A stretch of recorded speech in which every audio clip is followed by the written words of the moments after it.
electricity back in the headlines. According to the Transmission Company of Nigeria, 3 towers, about 330 kV, the Lokoja Gwalada transmission line were destroyed in another vandalism incident. There is the press release right there.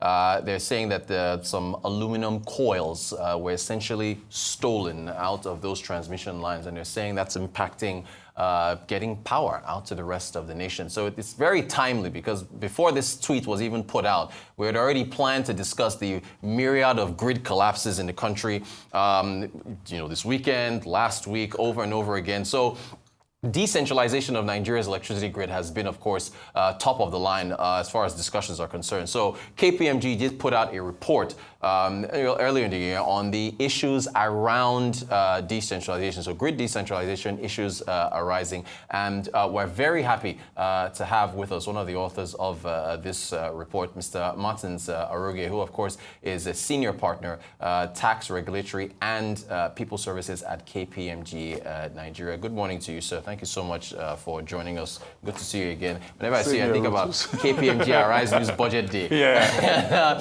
We are counting down to that again. So the next one, right? Fantastic. Look, great to have you. Thank you for sharing this report. We have a list of, we itemized a list of issues arising around it. So I guess one of the ones we'll start off with is the source of power for the subsidiaries. If you could talk to us about that. Let's just talk about power. It's an issue. It's a big issue, Martins. Okay, so it's when you look at how people have looked at grid decentralization today, especially how the states have gone about it, it's the focus has been around taking regulatory control away from the center, and it looks like that's a silver bullet, but that may not be the be-all solution. And it's important that people understand that the fact that the state has taken regulatory control doesn't necessarily mean that our problems will automatically be solved. Okay. So the question you've asked is around where the source of the power will come from. Yeah. Right now, the primary two is discos will get power. Yeah. Either through the contract, the vesting contracts with the embeds, or whether you have a bilateral arrangement. Yeah. So if I have, say, Enugu, at least that's one state where they've taken regulatory control. Enugu Disco will primarily get power primarily from embeds. Now, the simple way is to say, when we create that subsidiary that will be subject to regulation by the Enugu State Regulatory Authority, we'll novate that contract.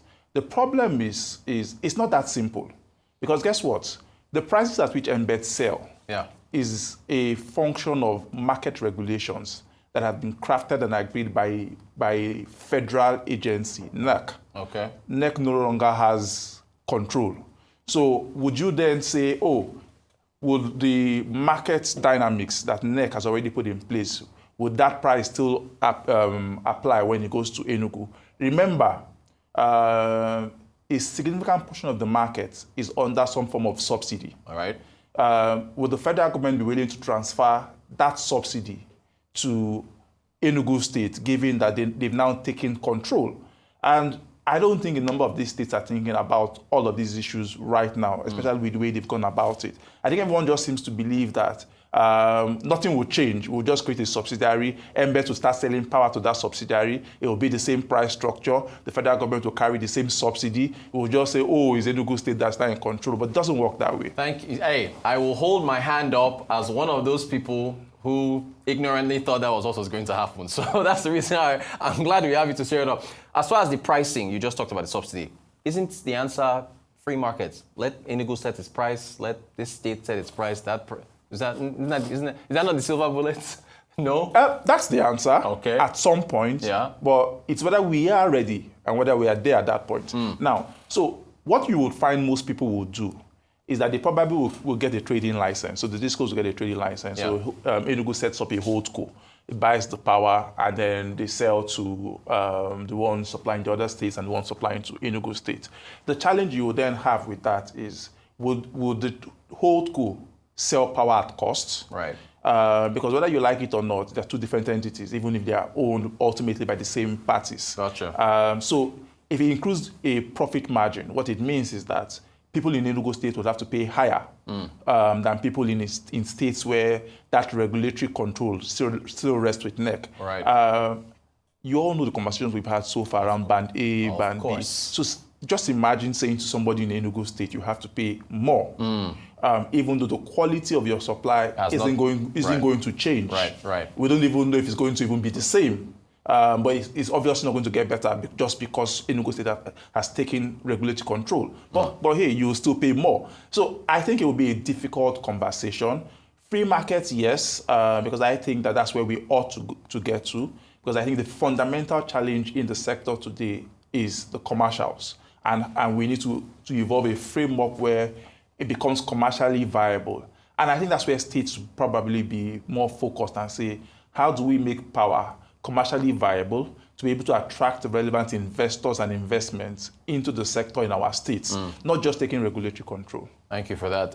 This next matter in your report was the transfer pricing, I believe, was what was there. What are the matters around? Well, transfer price considerations rather. What's the? Can you dig into the issues there? Okay, so that's what I was highlighting when I talked about the holdco, which would probably have a trading license, having to then sell to the various states discos. Now, because that holdco will be expected to turn a profit, it would have to include some sort of markup from what it gets from MBET in order to sell to those states. That's the law in Nigeria today. You won't have a different one for the power sector. I don't expect that you would have a different one for the power sector.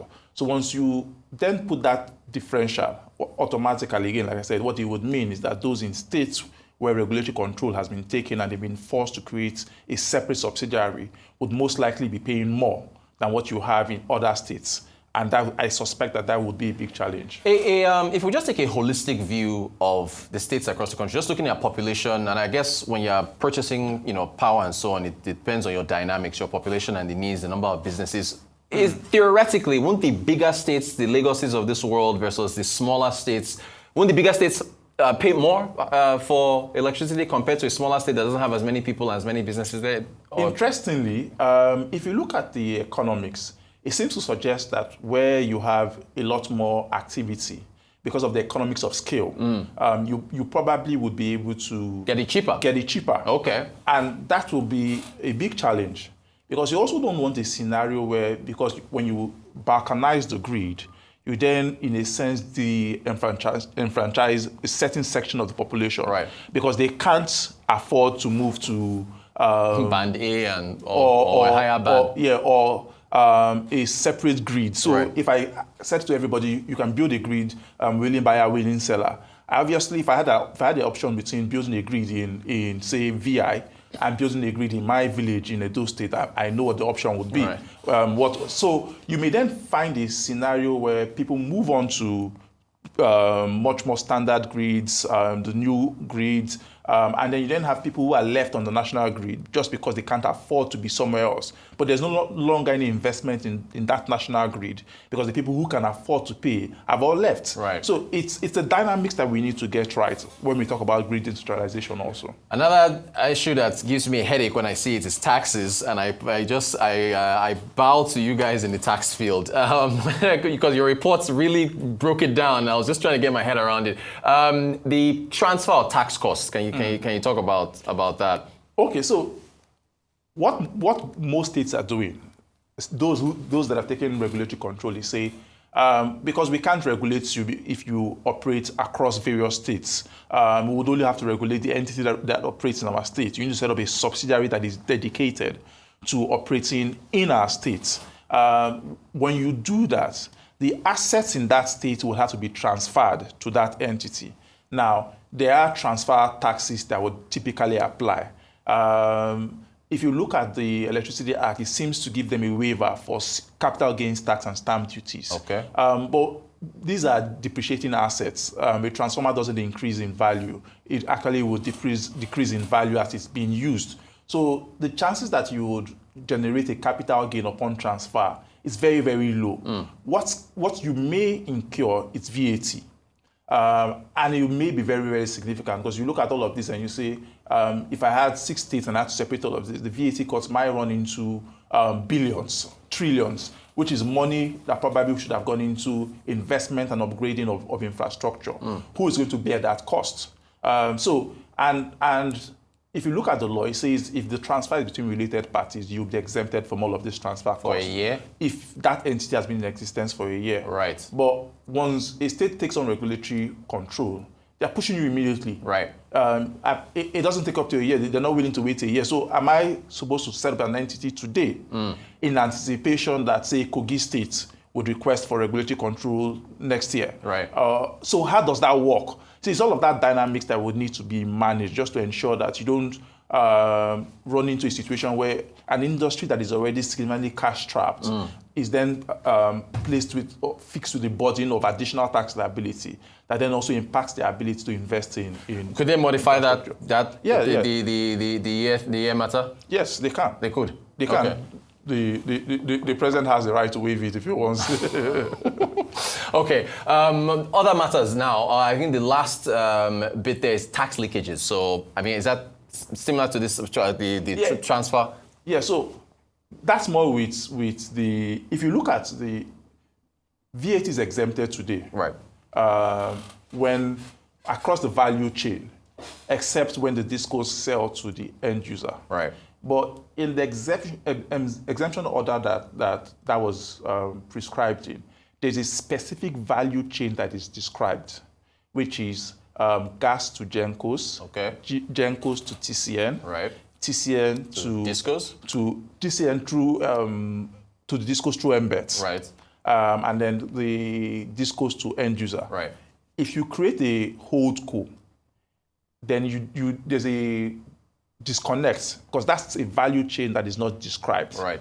What it means is that you may then have to pay VAT when embed sells to the holdco because that's not described. Right. And then when the holdco sells to the disco, and that's where we've also had issues. The reason why that was introduced was because we had a scenario where because of the collection losses you had at customer level, discos were unable to recover the VAT that they had paid or they were supposed to have paid over to embed. So that's why we took it out.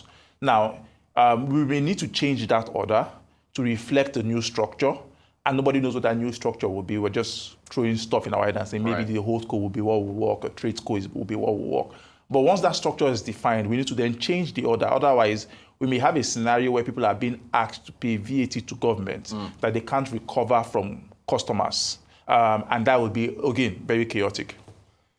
It's a complex matter. Looking at the timeline, when for the folks watching this, they're like, look, when can I get lights? That's all they know. They don't hear about all the tax stuff and the whole code. So look, how do you just projecting into the future? And thank you for breaking all this down. Really appreciate it.